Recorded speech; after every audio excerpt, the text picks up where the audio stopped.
Assalamualaikum warahmatullahi wabarakatuh.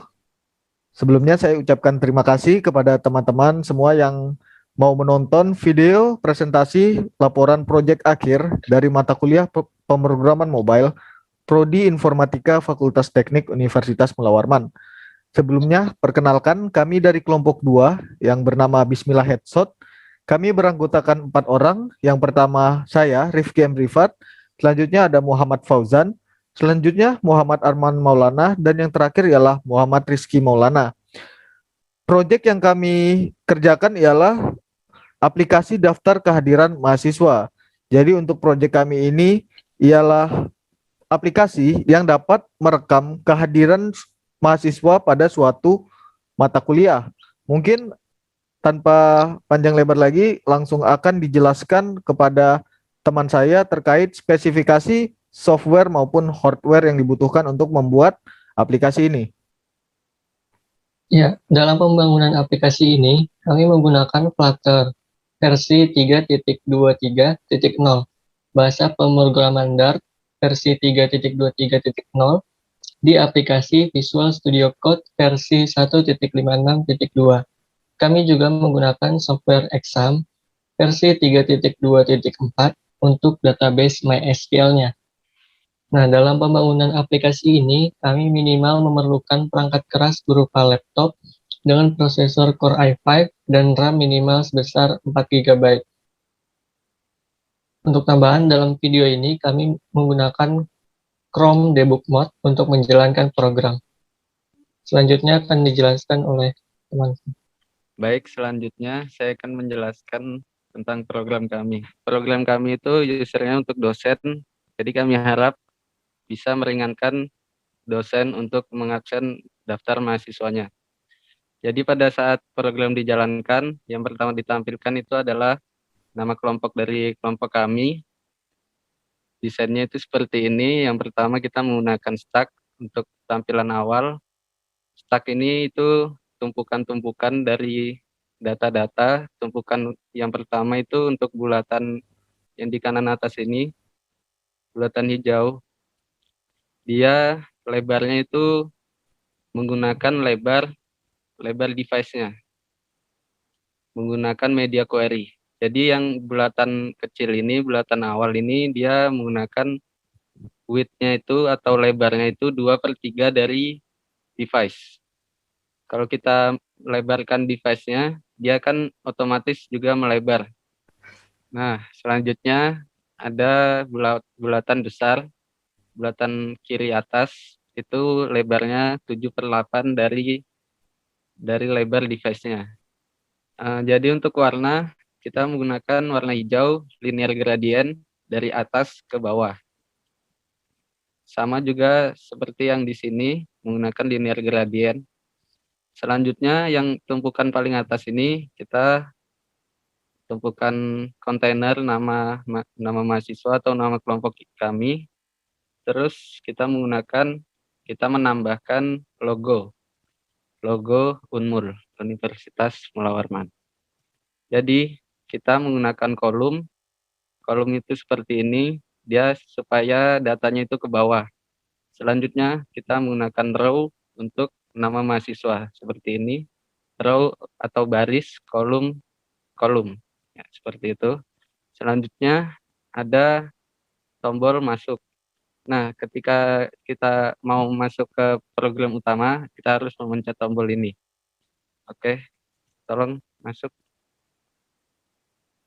Nah, selanjutnya desain utama dari program kami yaitu seperti ini. Yang pertama paling atas ada F-bar Informatika E19, itu kelas kami. Selanjutnya ada text field name dan text field nama lengkap, nama mahasiswa. Selanjutnya ada button kirim. Nah, untuk mendesain ini kita menggunakan row dan kolom juga. Untuk kolom kita menggunakan name dan nama lengkap itu pakai kolom. Selanjutnya yang name ini row, menggunakan row. Sehingga bisa di samping dari name dan nama lengkap. Selanjutnya untuk data mahasiswa ini kita menggunakan list view builder dan dikombinasikan juga dengan kolom dan row. Oke, program kami bisa menginput data, menghapus data, dan mengedit data. Misalkan kita mau menginputkan NIM 19150260001,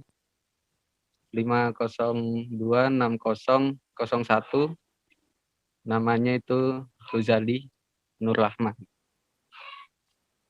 Selanjutnya, kalau user sudah menginput data, pencet tombol kirim.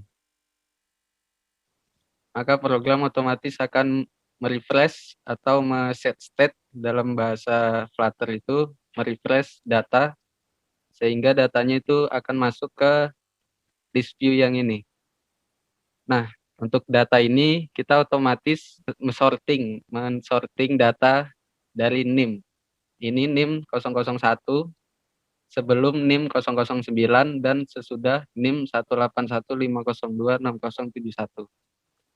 Oke, selanjutnya kita dalam desain ini kita ada icon button, namanya icon button ini, icon button hapus dan icon button edit. Misalnya kita pencet icon button edit untuk mengedit data. Ketika dipencet, dia bakal mengeluarkan pop-up. Nah, untuk pop-up ini kita menggunakan show dialog namanya dari Flutter. Di dalam show dialog ini kita mendesain menggunakan row dan kolom. Untuk kolom itu di bagian sini, untuk ke bawah datanya, dan row itu untuk mensampingkan untuk baris. Selanjutnya ada text field name dan text field nama lengkap. Pada saat user tadi memencet tombol edit, nah otomatis data-data itu diambil dan dimasukkan ke text field. Otomatis text field-nya ada isinya name dan ada isinya nama lengkap. Untuk mengedit, user tinggal langsung aja memencet text field-nya dan mengedit.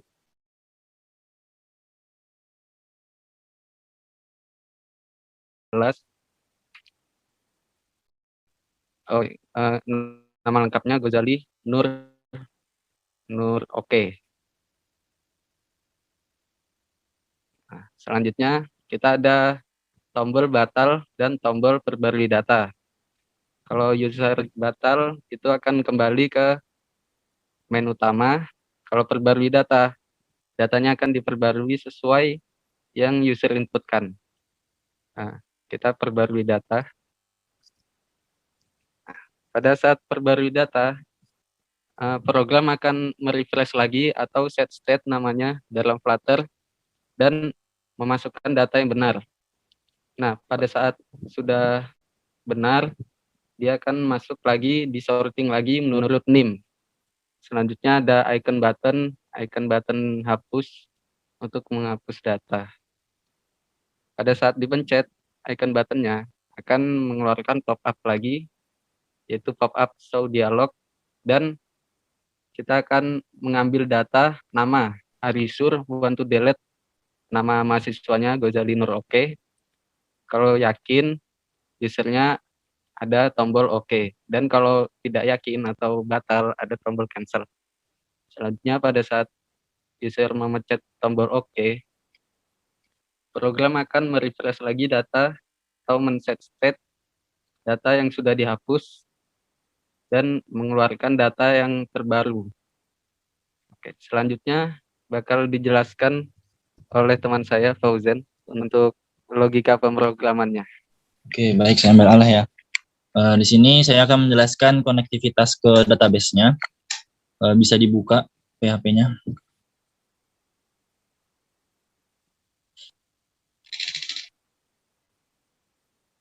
Nah, untuk konektivitas ke database sendiri kita menggunakan con.php, yang dimana sintak yang kita gunakan, maksud saya database yang kita gunakan yaitu db.mahasiswa, seperti di line 2 di sini. Ya, situ. Nah, ya. Oke. Kemudian untuk menampilkan data, di sini kita menggunakan file getData.php. Bisa dibuka getData.php-nya. Nah, untuk getData.php sendiri, mungkin terlebih dahulu kita bisa lihatkan bagaimana kalau bisa dijalankan getData.php-nya. Nah, kalau misalnya getData.php-nya itu di run atau dijalankan, maka dia otomatis akan keluar seperti ini. Yang kemudian array ini akan disimpan terlebih dahulu ke dalam JSON dan nantinya akan digunakan oleh program. Kemudian untuk menambahkan data, kita menggunakan addData.php, ya yang itu. Untuk line 6 dan 7 itu sendiri maksudnya untuk menerima inputan dari program yang nantinya variabel yang diterima akan dikirim ke database. Selanjutnya pada line 8, di sini kita menggunakan sintak insert into tb mahasiswa, name nama mahasiswa, values yang ini, values sendiri itu ada name dan nama yang berwarna biru. Yang ini. Itu adalah variabel yang diterima dari program.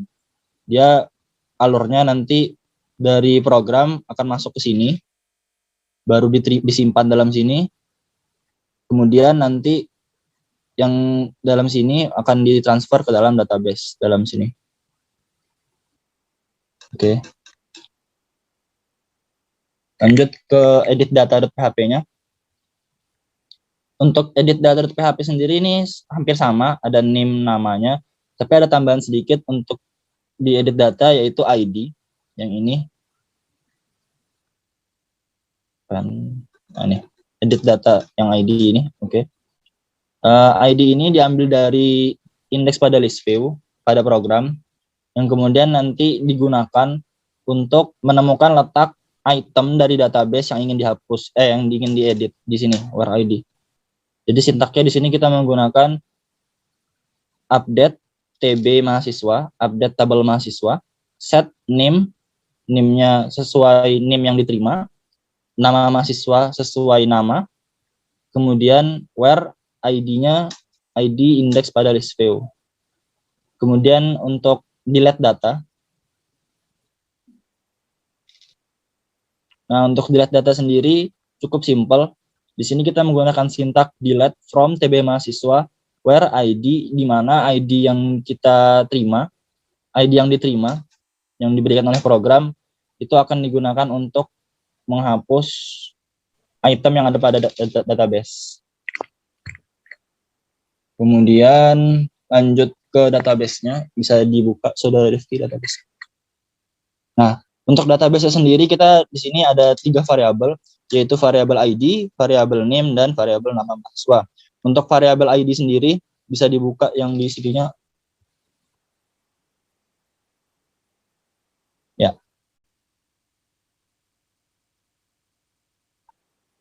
Nah, untuk variabel ID sendiri kita menggunakan tipe variabel integer yang dimana dia auto increment, yang maksudnya di sini angka yang ada pada tabelnya nanti dia auto generate, bakal otomatis muncul. Kemudian untuk name kita menggunakan tipe variabel integer dan juga dia primary key. Kemudian ada nama mahasiswa yang kita menggunakan type-nya varchar. Mungkin sekian dari saya, bisa dilanjutkan ke Saudara Rizky. Terima kasih.